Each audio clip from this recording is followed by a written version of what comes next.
Our top story here at 5:30 this afternoon. We will bring it to you just as soon as it does happen. Don't touch that dial. It's going to be some night. From all the people at KNBC News.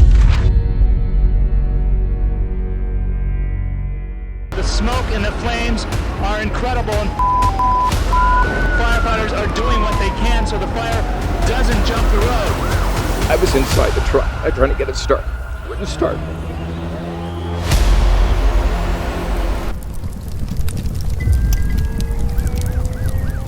Well, the old fire had been burning up in the San Bernardino mountains for several days, really. The producer says, go out there, I want to see flames. As far as a story to cover, it's probably the most exciting that you can get. Yeah. Also, the most dangerous. The thing about a fire story is it's the one story where all of your senses are operating at the same time. You've got the sight, you've got the smell, you've got the sound. It sounds like a roaring jet engine. Everything is going at the same time.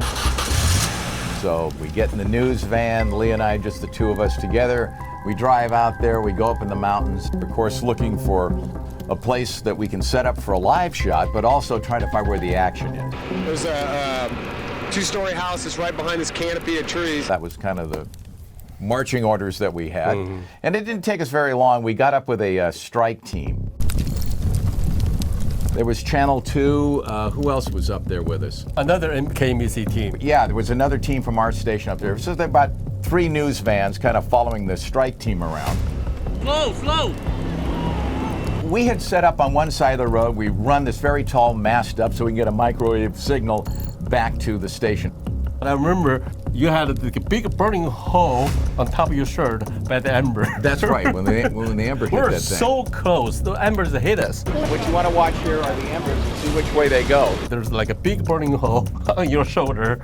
So that's how close we were to the fire. You know, we can smile about it now, but at the time, you weren't really thinking about the danger as much as you were trying to think, well, how am I going to resolve the situation? That's it. The firefighter come over and said, no, on this side of the road is not so safe. So why don't you move to another side, which is what we did. Yeah. And then we thought, okay, we follow their order. They were here. I moved across the street, and we had a firefighter surrounding us. This KCBF was there.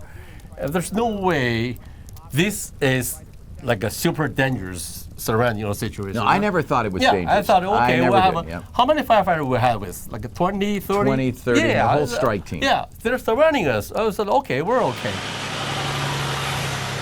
Everything seems to be going well, and then the strike team walks down the road. Okay, here's the back burn. The fire got to the point where they had to do some back burns, and that's where really we got into a troubling situation. What's dangerous about a back burn is they set one fire to meet the oncoming fire. So on the top of the slope, they set a fire that's going to burn down. The fire is burning up the slope, and when the two fires meet, the fuel is exhausted, and the fire's not going to go anywhere. Within a couple of minutes, these same firefighters that we'd been following come running back up the road, and they say, you got to get out of here. I think it was get out of here now. Now. Hey, the fire's gonna hit here, guys. You better get out. Next thing I recall is seeing the Channel 2 news van leave the area. Everybody else left. They're in trouble. They just took off. Like, boom. Yeah. Everybody's gone. And we left stranded. Go. Just drive. I remember you tried to get in the truck, try to start the engine, it won't start. Drive. You can hear the sound of it. Drive. Back then we used a generator, not engine, to power the truck, which the engine was not on. Drive. It has a kill switch. A kill switch. Which I didn't know. So when the mast is up, you're not supposed to be able to drive the truck. Drive. So that's when you cannot stop the truck, everybody's left. Then I saw the fire smoke just surrounding us. That's the moment I thought, you know what, I better keep filming, and I pray this tape will survive the fire. Drive! The thought crossed my mind is, if this camera this tape can survive. At least my family, Chuck's family, knew what happened to us. Drive! It's how fast things got out of control. It was so quick. It was so quick. I'll say within 2 or 3 minutes. I remember by the time I realized that we may die, I was like, oh, we're okay. 3 minutes later, I go, I may die. The wind picks up, and it was like someone had made a giant arc. The flame literally arced over the road to the other side, lit the trees on fire on the other side. So we were basically, if you can imagine this, under this arc of flame. And it was up there for quite a while. Underneath the arc, there's the old truck. The truck and the pole, like the mast. Yeah. The flame was 3 times. It was 3 times of the mast. So that's how big the fire was. When you are in that situation, it's not the fire, it's the heat. It was the heat, like you feel the heat is like knock you down, like melt you down. Like the heat will kill you before the fire actually touched you. It was just incredibly intense, and all I could think of was, I got to get out of here. I can't take this any longer. It was just, you couldn't breathe.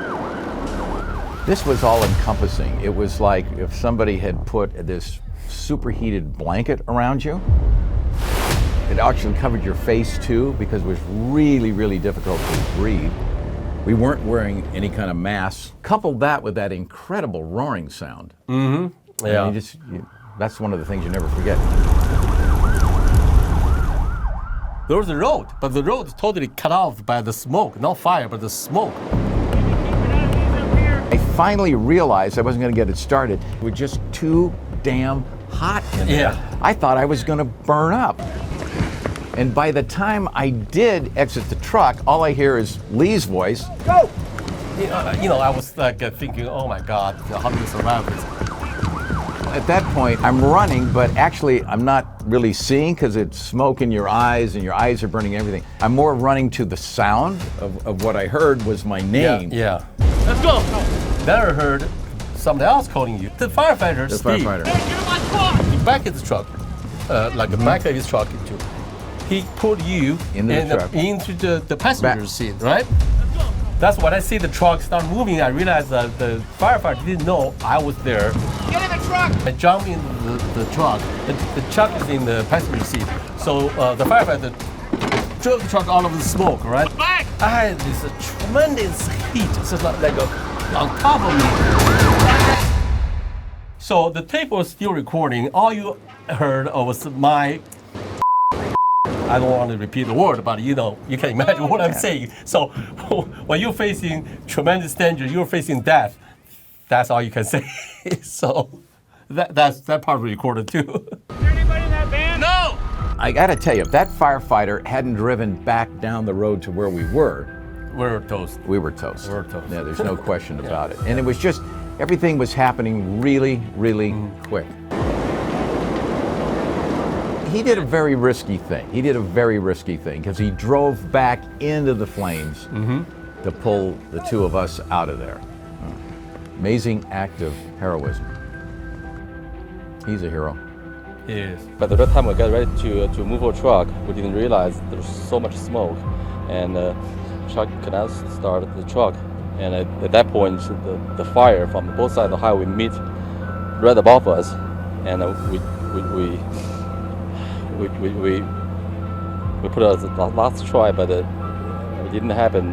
The firefighter really saved us. A reporter, Kyung Law, from our station came down, and she wanted to do an interview with us. We call them the A-Team. These guys are everywhere. They're at the front lines of the fires, at the top of the news stories. And, for the reporters at home, these live trucks are our homes when we are out here. It is our office. Your photographer is your partner. Your gear is what you take care of, and it is what we rely on to be able to bring you these live reports. It's not the gear. The gear is nothing. The truck is nothing. I have such empathy for what these people have lost in their homes. And I remember she was talking, and all of a sudden it hit me because I could kind of see out of the corner of my eye around the corner where this now kind of melted mass of what used to be a truck was sitting there. And I completely lost it. You know, you're a reporter. I'm going to ask you to report on what happened. Well, first of all, I want to say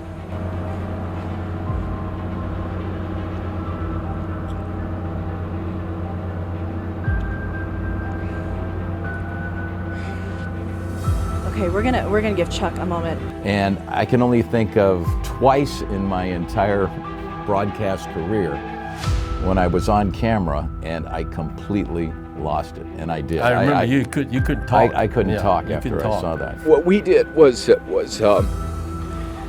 part of work, and it was probably really stupid. And we were watching this person's house, and they had tried their best to save it. And I feel so badly for the people that lost their possessions. I could have burned to death in that thing. I mean, that's what I was thinking. And then I was thinking, gee, I hadn't told my wife. And I couldn't see where to go. And it's The heat. Yeah. The heat really. Raw emotion came running back. And I was also thinking how stupid I was, you know. Why'd we get so close? We didn't need to do that. The truck, who cares? Stupid truck with a bunch of equipment in it. But I gotta thank the firefighter who, I was inside the truck and I tried to get it started. Wouldn't start. And I jumped out of the driver's seat and all there was flames. Yeah, so it was just a combination of a lot of emotion. This is the remnants of our live news van. This is what Chuck Henry was working in this evening. There's something, when you're in the business, as a reporter, you always want to get as close to the story as you can possibly get. It looks like a Steven Spielberg fire disaster movie. It's unbelievable. I mean, look up here. It's amazing. You know, you want to get as close as possible, Right. but you don't want to cross. The remnants of our van here that caught on fire. We do want to tell everybody that Chuck Henry and his photographer are both okay. That's when it hit me. You came about as close as you're ever going to come.